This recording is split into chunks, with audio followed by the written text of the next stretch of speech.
Hello, everyone. I'm Jen Cruz with the She-Squatchers, and we've got Mel Skahan with us from the Yakima Nation and also from Expedition Bigfoot, episode 3. Whoop! So, A little bit before.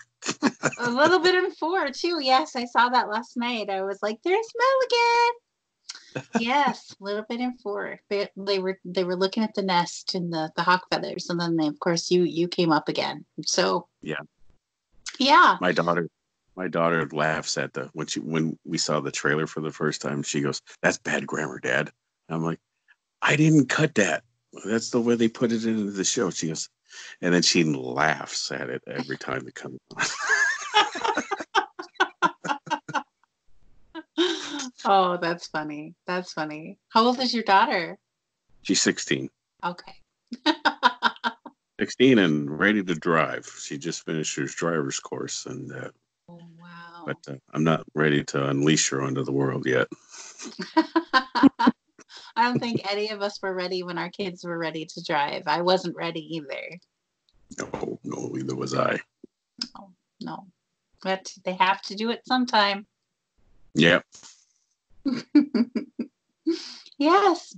So you were going to tell us about one of the stories that you shared on Expedition Bigfoot, but of course they had to cut it way down for time on the show, of course. So I wanted to give you the opportunity to tell the story which I got to hear last month when we were together at the Sasquatch Summit in Washington.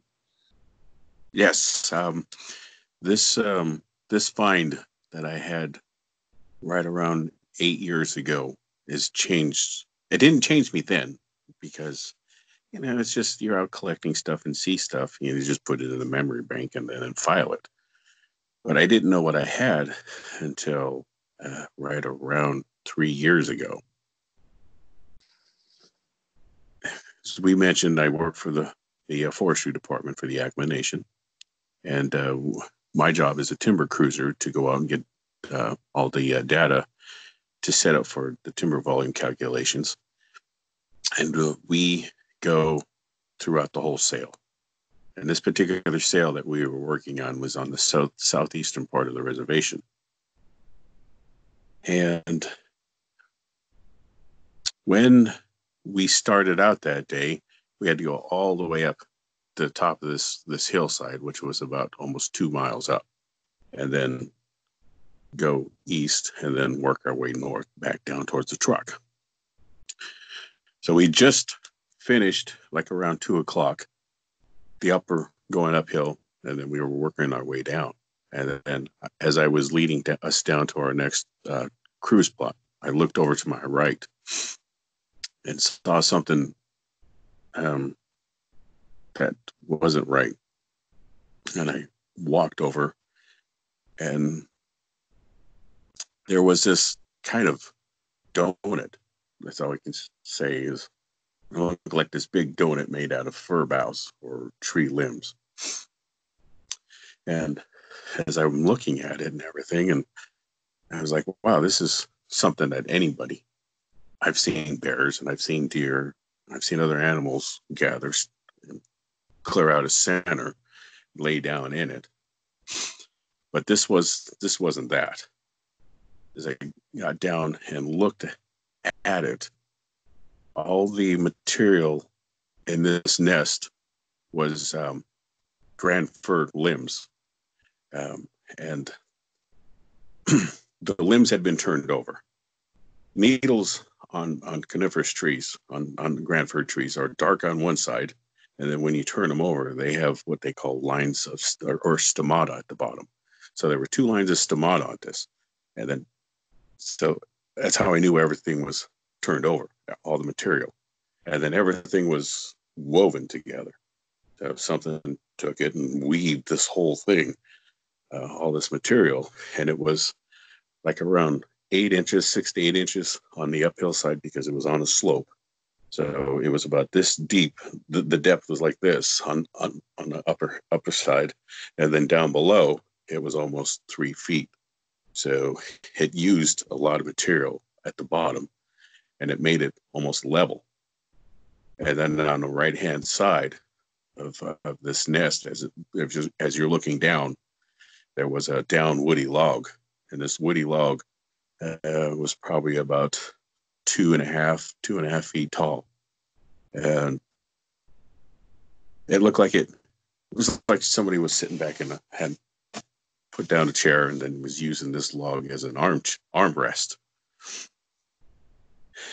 And as I'm going through all of this and seeing how detailed, I mean, if you were to try to pull one of those limbs out, you couldn't do it without lifting that nest up. That's how well constructed this was. It wasn't tossed together.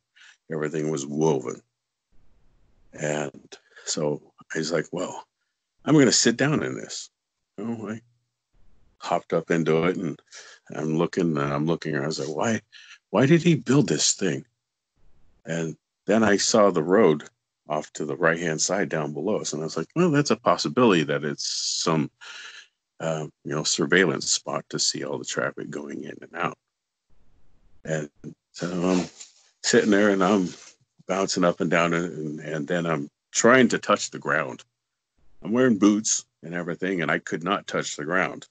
I was probably about 5 inches short from kicking the ground. And I was like, wow, whatever built this thing, feet probably could touch the ground, and mine couldn't. And I was like, this thing had to have been tall, long legs. And so I asked them if they wanted to sit down in it, and they said no. They didn't want to try it.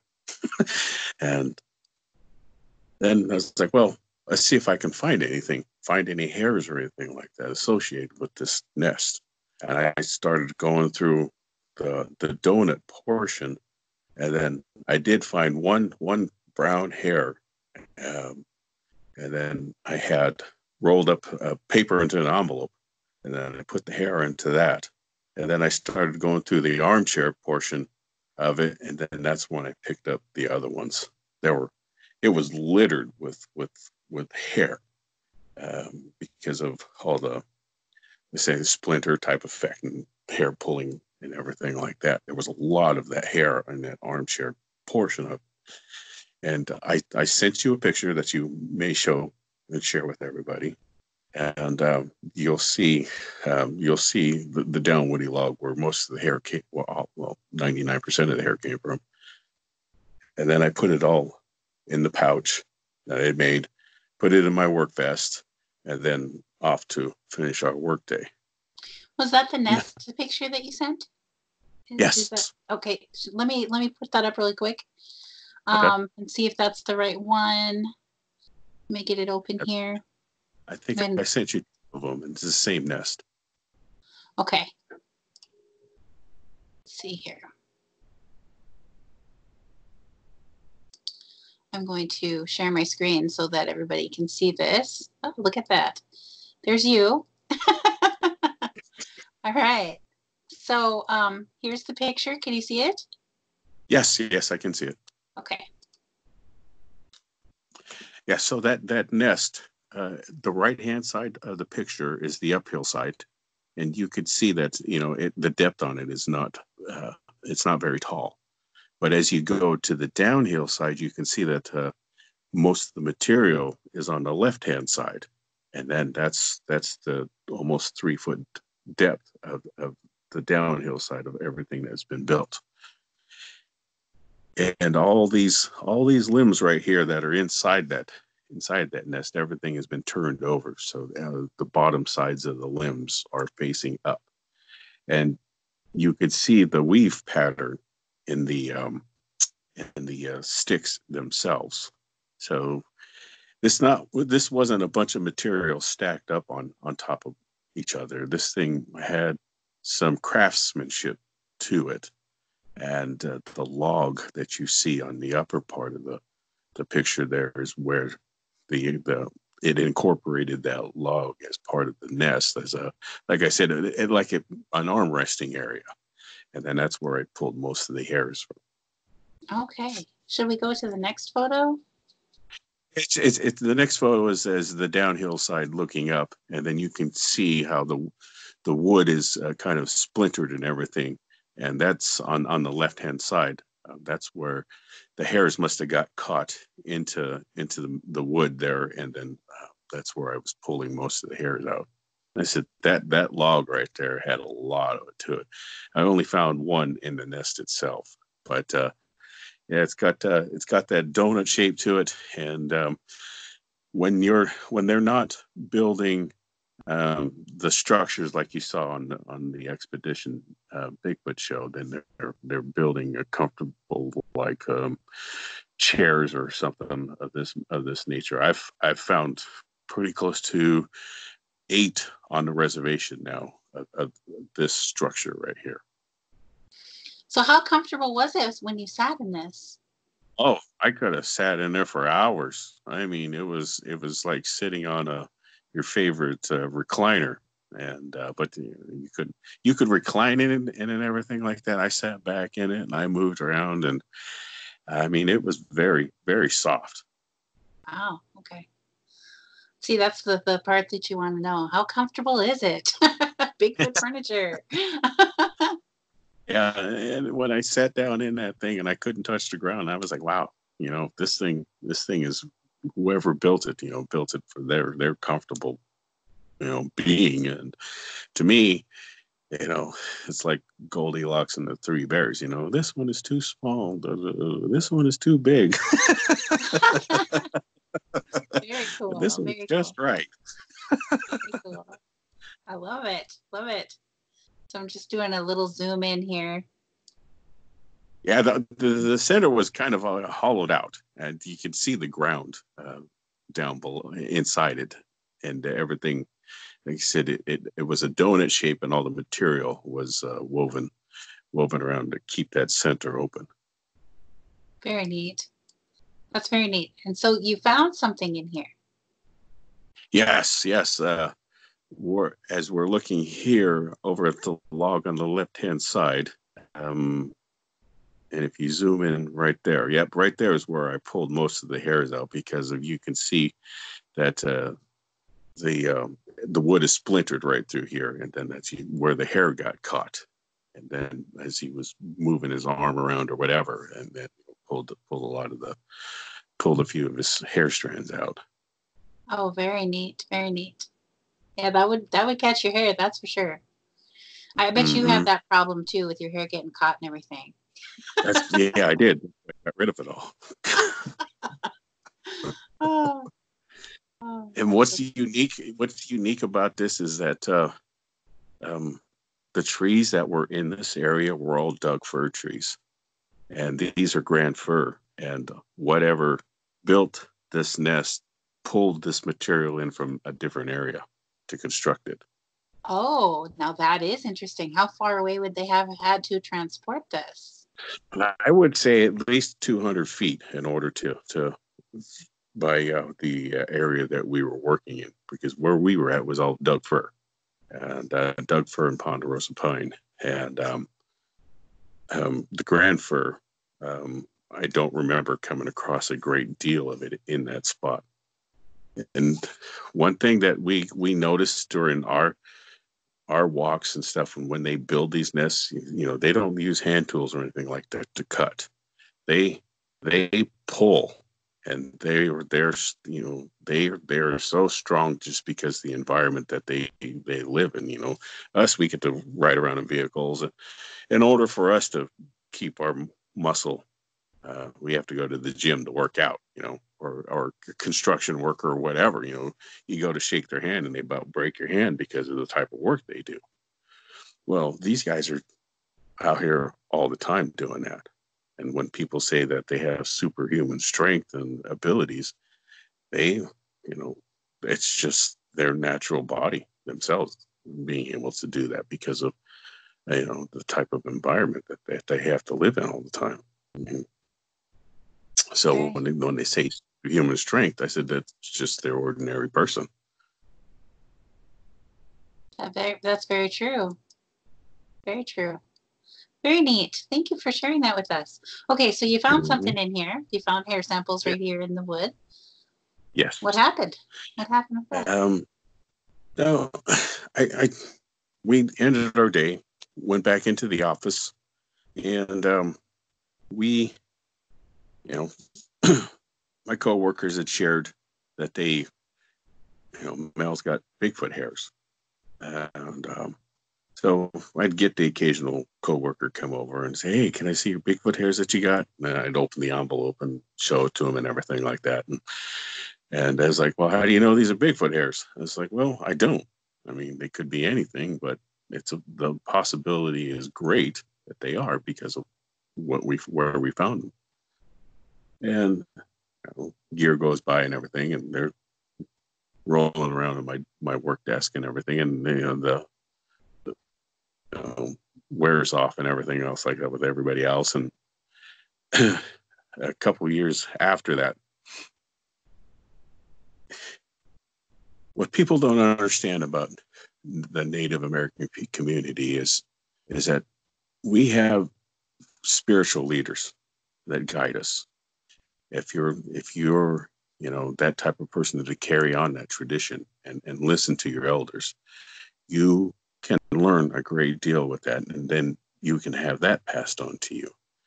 And so you continue your work, your life and everything, and then you become stronger in it and guided and everything else to be that person, handed down to you, and then you work with it and then learn it and then pass it on to somebody else. And that's what a lot of people don't understand about the community and everything like that, is that it's there. It's not, you don't need to go and drill holes into people's heads and everything else to find it. You just got to come talk to us and we'll tell you everything, And so when people pass on, they get to move into a different world, different realm, and they're around. Some people just don't know that they're around. Well, I said a lot of people don't know that they're around, and we have to go to, you see on TV the psychics, the mediums, and everything else like that in order to say, hey, so who in here has so and so, blah, blah, blah, But so there was a house cleansing ceremony going on. This girl, she was being bothered by something, and she was suicidal to the point where, the type of encounters that she was having with this spirit. And they tried two different people locally in the area to try to get rid of it, and they couldn't. And so they called in somebody more powerful in the central part of the United States to come up. And he works as a family. He had his wife and he had his son with him. And when you're invited to somebody's home, you have to leave an offering for those people. And if it's a ceremony and everything like that, you provide a lunch or a dinner for the event as well. And with the shaman and everything, or the medicine man, you have to present tobacco to him for your questions, and everything else is services. And so when he was at this house, he had brought in sand from one of the rivers, and then some local trees or arbory stuff to use as well. And then he blackened out all the windows so no light could be in the area.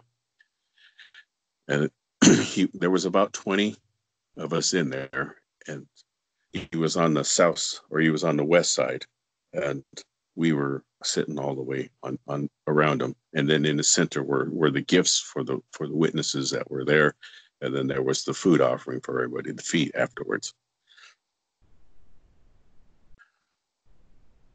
He said, anybody's afraid of the dark, and what's going to happen here is that you will be visited by spirits that are walking around on the outside. They could be family, they could be friends, It could be past family. Anybody could come in and then talk to you.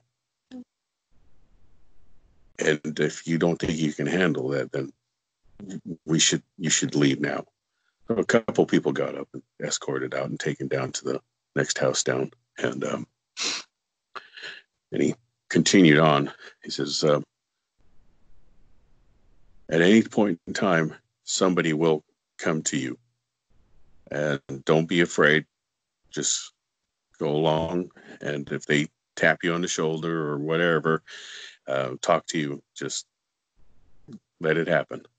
What we're doing here is that we're inviting all the spirits from the outside into the house to help guide the spirit that is in here that won't leave. We're not trying to force them out. We just want the outside to help them, guide them out, friendly. And so when this starts, we're going to have 4 songs. And as we're going through this, the power will be cut. We will wait for all the power to leave the house because we don't want that energy to continue to build strength from everything within the house. And so I was sitting opposite him off to his left, to the right. And I had people around me, and we were all sitting on the floor, no chairs.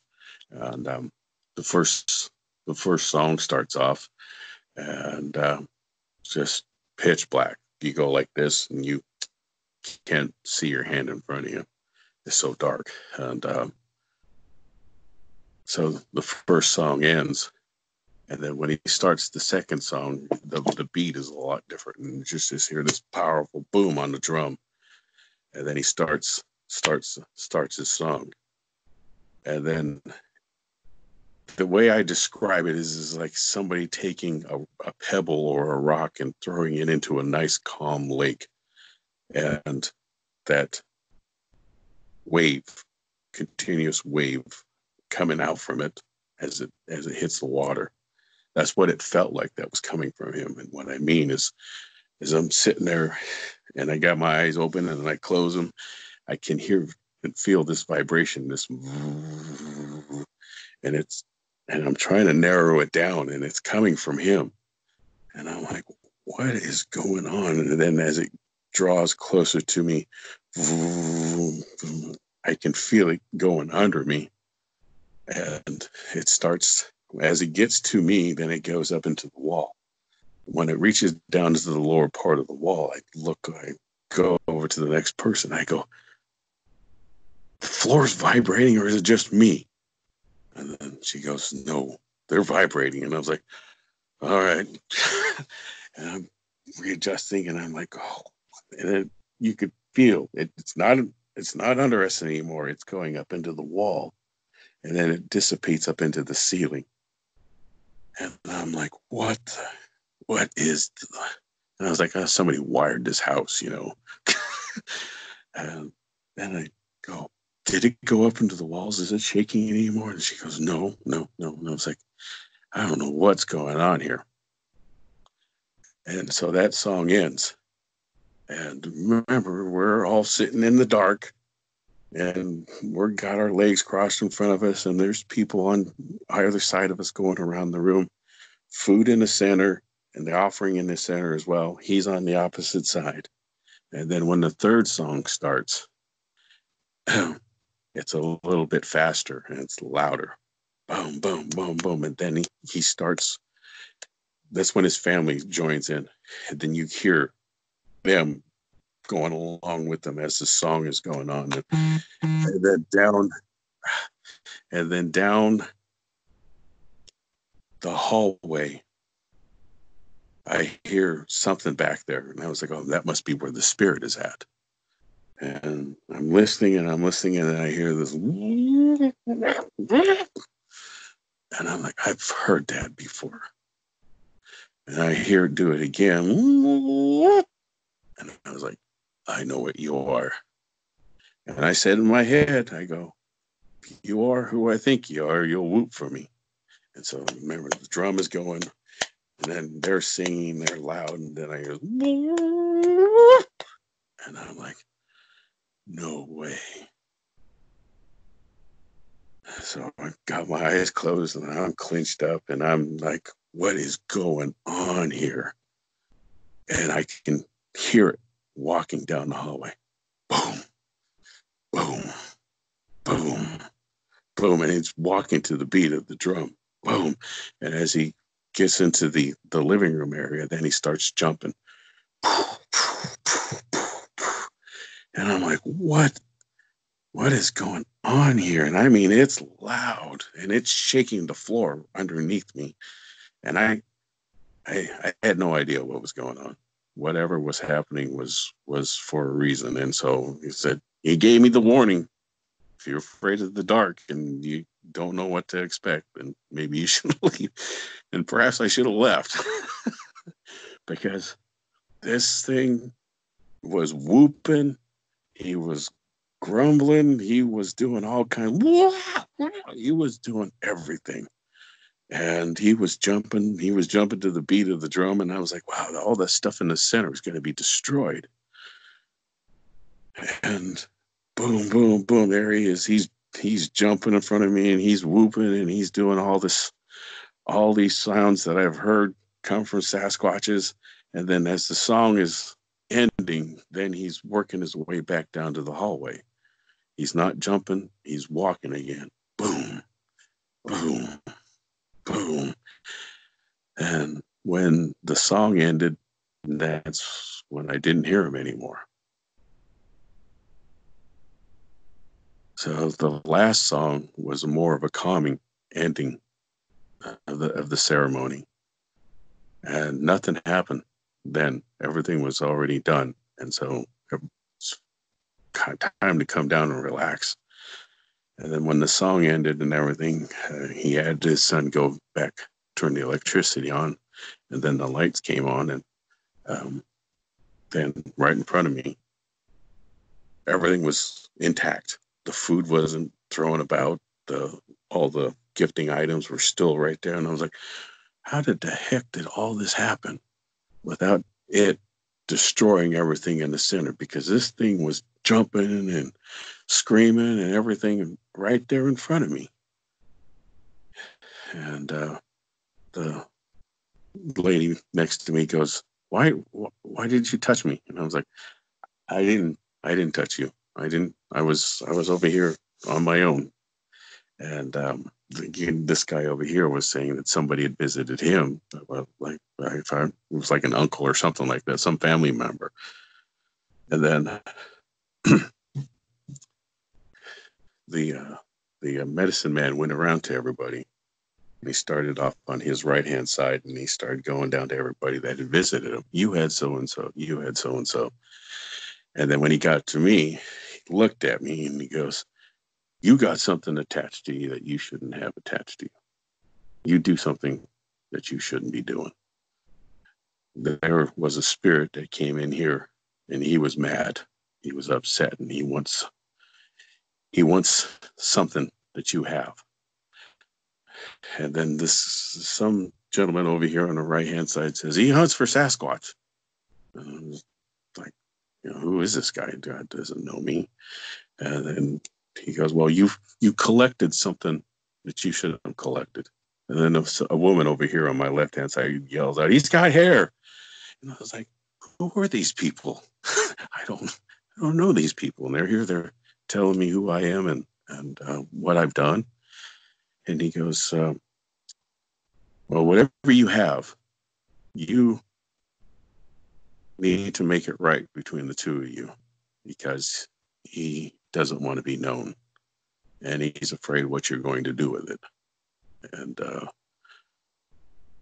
I will give you some steps for you to follow in order to return what you have back to him, and see me afterwards. And so after everything was done, I went back and visited him and talked to him. And he goes, well, once I give you these steps, you're not going to be ignorant to what you do anymore. You're going to know and what they're going to share with you. And if you want to continue on with the way you're doing things, then anything that happens after this is on you. And but you're not going to tell anybody when you're going to do this. You're just going to go walk out of the house and then do these steps and present back to it, and then everything should be good. Took me a while to pack everything up, get everything, and one day I just walked out of the house, didn't tell anybody where I was going, and then drove out to the site, and then I had to hike down into the nest area, and then present to them the offering back to him, and gave him the other items that he wanted, that he asked me to do. And then when I was done, I wasn't asked to do this or anything like that, but then I just closed my eyes and I said to myself, or I just said to it, and I go, I've done everything that I needed to do. I have given you back what you wanted, and are we good? And a few seconds later, this whoa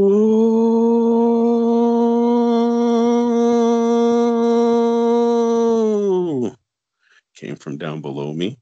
And after that, I was like, I don't speak Sasquatch, but I'm guessing that is a good sign that we are okay. Then I packed up everything, and then I went home.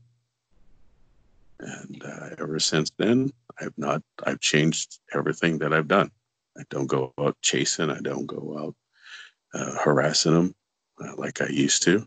And I respect them a lot more who they are.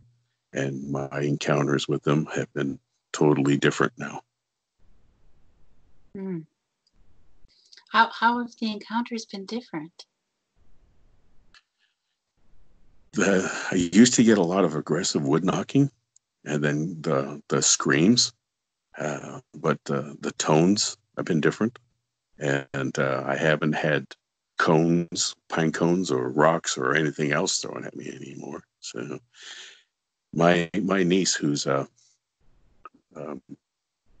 that ability, and went out to the woods, and then she was out huckleberry picking, and then she come back in and she goes, Uncle, they know who you are, and they know what you've done for the one, and so they won't be as aggressive to you anymore. And so to get that confirmation from her was like, wow, that's good. That is good. I gotta tell you, I got goosebumps every time you tell me that story. I just get goosebumps. So it's an amazing story. It is an amazing story. And I am part Native American, and my family comes from the Red Lake Nation in northern Minnesota. And I have had ceremonial experiences, in the Uwipis, where in the wintertime they will literally tape it's inside in a room. They literally tape the doors with duct tape so that no light can come in, and it's complete darkness in the Uwipi. And I was asked to attend this healing ceremony at Uwipi and I didn't even know who it was for. They weren't saying who it was for, but they insisted that I come. And I had never gone to a Uwipi like this before, but it was insisted upon that I be there. And it was all new to me to have this experience. And when the lights went off and you could see nothing, I started seeing things in the dark.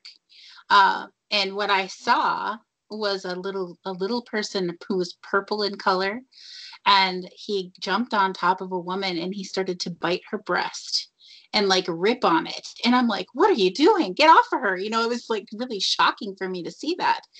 And I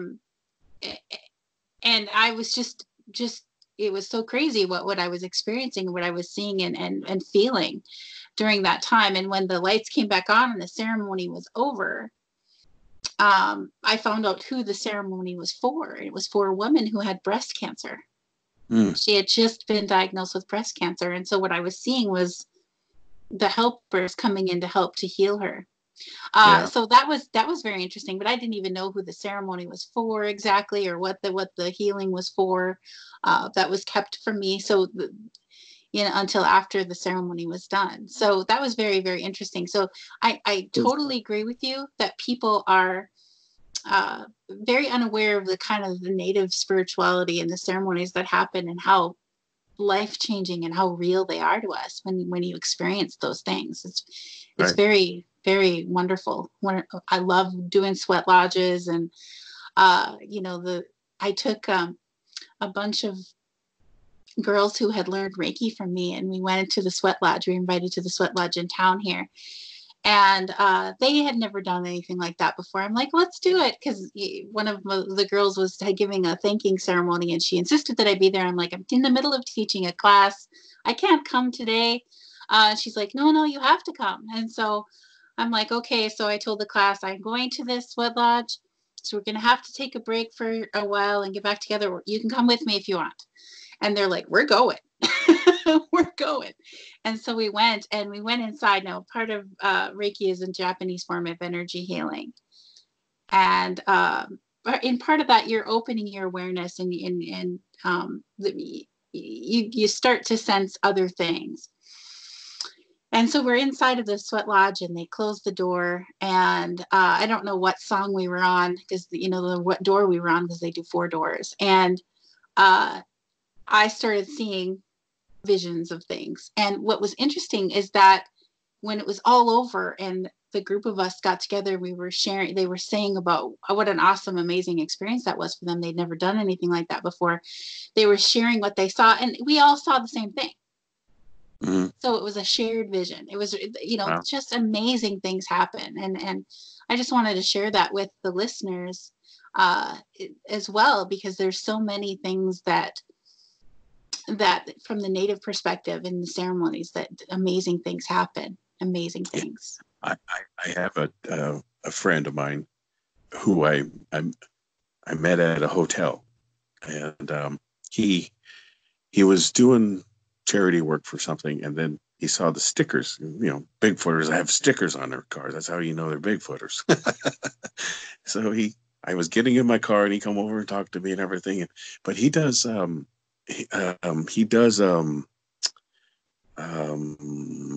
vision quests around Washington State, and so he started sharing me stuff. He goes, if you want to follow the red road, then come with me, and I will show you things that when they come up to us as we're doing these. And I said, wow.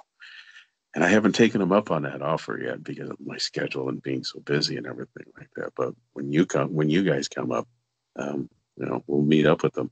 Then you guys will probably talk the whole time. Won't even go to the conference. Oh no, we have to go to the conference too. Can we get it all in? We can come. We can stay extra days. We got to get it all in, because I know that there's just so much there that we're going to want to see and experience with you guys too. But just an amazing experience out there. I just know it's going to be amazing. Mm-hmm. Okay. Yeah. We're looking forward to it. So we are too. Yeah. We'll have to take a break so I can go get a charger for my phone and start. All right. So we're going to do more videos later. So thanks for listening, everybody. And thanks again, Mel. Oh, thank you. Check them out on Expedition Bigfoot, everyone. Thank you. Mm-hmm.